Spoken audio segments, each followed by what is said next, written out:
وإن اوهن البيوت لبيت العنكبوت لو كانوا يعلمون. The weakest of homes is the home of the spider, if only they knew. And it's not just because of the web, but also for what happens inside it too. The most fragile of homes, home to the most ferocious of family feuds, a husband and wife relationship that is solely based on being used for consummation. See, as soon as they finish mating, the wife would then consume the body of her own husband. It's disgusting, and so can the children be too. See, as soon as they mature, they would chew upon their own mother as a source of food.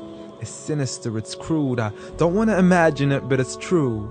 And such the examples that are used, not because God can be cruel, but for God to prove that the weakest of homes are those in which the inhabitants are abused. See, marriages are meant to bring happiness, and the home is a refuge of tranquility and comfort to all those who walk through. And if you ever do happen to fall into disputes, you must learn to understand that the marriage isn't always about you. Rather, it's learning to live together as one, although we are still living together as two. In a home where everybody knows that they belong, with love, kindness, and mercy, so we could all just get along, and there's no need for fighting every time something small goes wrong. Because you can't build a home upon violence and then expect it to stand strong. I mean, what kind of man would harm his wife in the darkness of the night, leaving her to bleed as he scars her for life, having to cover up her bruises as she tries to hide them from sight? See, he's so focused on her responsibilities, but fails to realize that he also owes her rights. See, as a husband, you're meant to provide, protect, respect, guide, and guard her. You are her garment, her lifelong partner, her Prince Charming who should charm her, her knight in shining armor. But a night has turned into a nightmare as he spends his nights trying to harm her.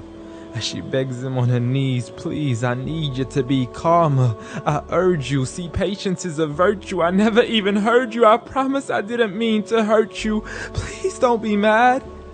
And please don't let the kids see, cause it's not right for a dad. It's sickening, it's sad that such scenes are happening in reality within the homes of so many broken families. It's a calamity that we forgot what the meaning of marriage is. Did you forget that the best of you in character is he who is best to his wife? The best of advice from the one who never harmed a servant, child, or wife in his whole entire life. Muhammad sallallahu alayhi wasallam. He was the best of examples in how to treat a woman right. See, if his wife had cooked something he had liked, he would eat it, and if he didn't, he would leave it without expressing an ounce of dislike. He would even refuse an invitation to food until his wife had also received an invite, and he would help around the house too, just to make her workload light. He was the pinnacle of being polite. And he taught us that the strongest of men is not he who knows how to fight, but rather he who restrains his anger right at the moment of strife. So have patience, brother.